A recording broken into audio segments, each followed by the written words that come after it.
Good day sa ating lahat mga kaibigan. Dito na naman tayo sa ating channel na Mercado Official po.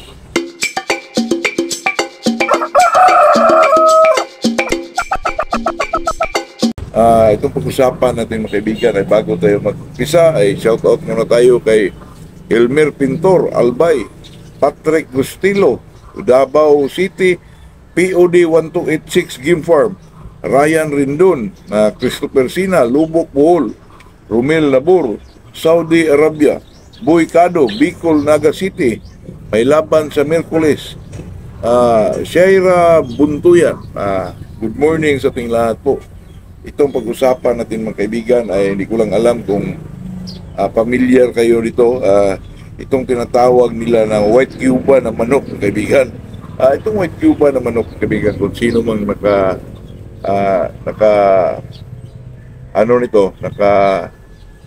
naka-remember mga kaibigan itong manok na to, kasi dati mga 90s pa mga kaibigan, ay 88, 89, di ko lang alam mga kaibigan kung familiar ba kayo nito. Itong white Cuban, pumunta ko sa kaibigan ko, may biniding siya mga kaibigan, ginawang fly pins po, mga siguro mga 89, 90, mga ganun talaga mga kaibigan.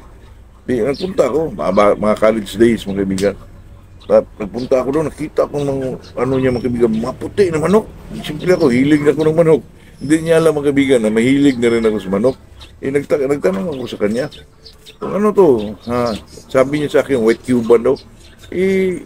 Parang nibago ako sa pangalan mga kaibigan, kasi yung time na yun, doon pa ako nakarinig ng white Cuban mga kaibigan.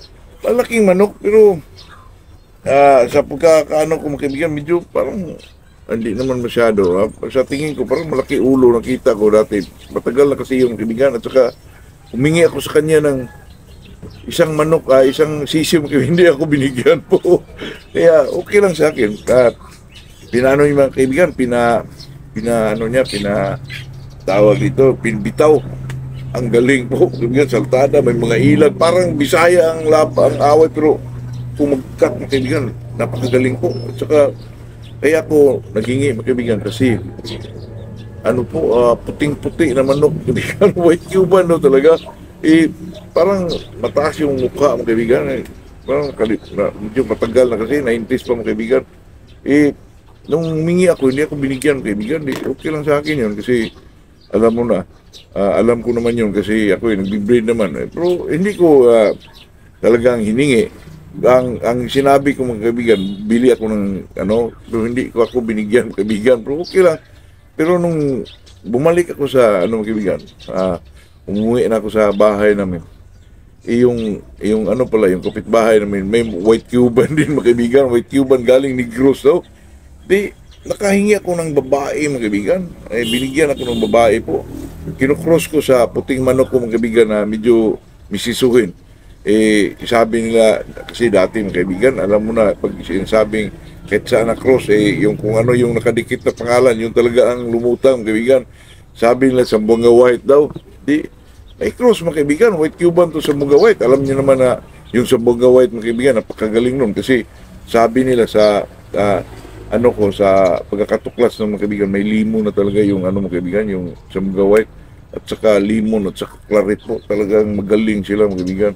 Kaya yun ang dyan, talagang may limon talaga yung Sambonga White na yan. Saka hanggang ngayon, nag-exist pa rin yan, mga kaibigan, Sambonga White. Napakagaling na manok ko yan. Hindi ko lang alam kung ba't hindi na ginagamit ngayon.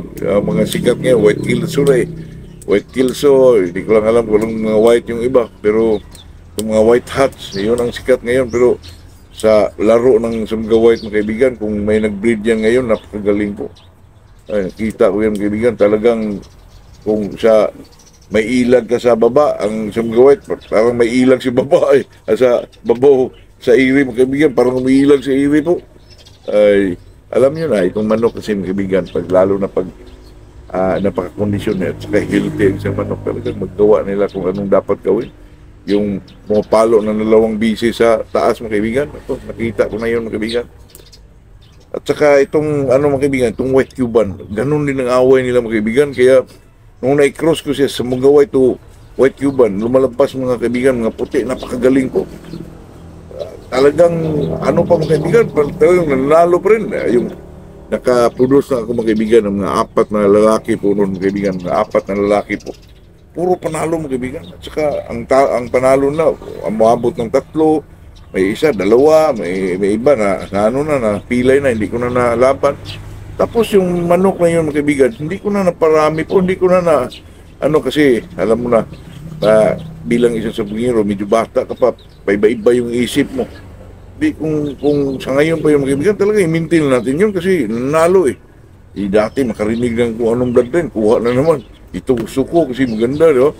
Pero napakagaling ko nung kaibigan, White Cuban po, kung sino ang nakaalam dyan mga kaibigan kasi inaano ko doon sa social media mga kaibigan, sa YouTube po, kung may ano bang White Cuban, wala mga kaibigan. Hindi ko na kita kasi itong White Cuban mga kaibigan. Talagang ano sila, mataas na manok, malaking manok. Saka kung pumalo mo kaibigan, super. At saka may mga ilag. Talagang kung iano mo sa pit, talagang manalo po. Lalo na sa mga, dito lang sa mga probinsya mga kaibigan. Ako, ang manok ng mga kaibigan, kahit sa probinsya, kahit sa Manila, kung ano yan, pareho lang ang palo niya mga kaibigan. Pero talagang mayroon talagang malakas. At saka madiin pumalo. At saka may mga ilag pa. Yan na, makita natin yan sa mga big time breeder po, kahit sa mga small time, mayroon din ganyan eh. Pero itong White Cuban, mga kaibigan, hindi naman ako masyado ano, kasi na-cross ko yun sa ano, mga kaibigan, sa babae ang nakuha ko. Pero nakita kong away sa White Cuban na mga pure, mga kaibigan, na White Cuban, dito sa Bohol, nakita ko yan, Lindaville po. Hindi lang ko napagbigyan. Kaya nung nakakuha ko ng White Cuban na babae, mga kaibigan, na-cross ko sa Sambunga White. Lalong napakagaling pero hindi ko masabi na sa Sambungay, sa ano yun, White Cuban yun kasi na-cross sa Sambunga White mga kaibigan. Saka sa Sambunga White, napakagaling din yung broadcast ko mga kaibigan sa Sambunga White, pero hindi ko lang alam kung na-cross din yun. Alam mo na sa probinsya mga kaibigan na Sambunga White pa rin kahit ilang bisis na na-cross sa ibang manok po, lumalabas na puti, Sambunga White pa rin. Katulad yan natin mga kaibigan na yung mga taga Mindanao, nagbinta ng mga, kasi mabinta itong Sambunga White dati mga kaibigan sa Luzon eh. Nagpadala doon, dami Sambunga White. Pero pagdating na, ito yung ano mga kaibigan, tumubo na yung mga balahibo. May mga itim na tumubo mga kaibigan, naging ano na, bangkas na. Kaya yan ka ano, kasikat ang Sambunga White dati mga kaibigan. 80s to 90s siguro yung mga kaibigan. Napakagaling po. At saka itong Sambunga White mga kaibigan, at saka may mga yilo-yilo dito sa likuran mga kaibigan sa manok. Saka katawan, maano din, mapurumang katawan, saka malaki. At saka itong nag-usapan natin mga kaibigan na White Cuban, kung kayo ay nakapag-alaga din ng ganito, comment yung mga kaibigan kung saan tayo makabili ng White Cuban po kasi wala na siguro yan ngayon mga kaibigan kasi dati pa yun, ilang years na ano ang lumipas ang ilang alam nyo na, pero baka mayroon pa, pero hindi lang na ano sa social media mga kaibigan kasi alam nyo na, itong pagmamanok ay talagang kung nagustuhan mo isang manok na yan, talagang i-preserve mo, lalo na pag ikaw ay breeder, marunong ka, ay talagang ma-preserve mo yan. Cross mo lang ng white tapos breed out mo, makuha mo rin yun.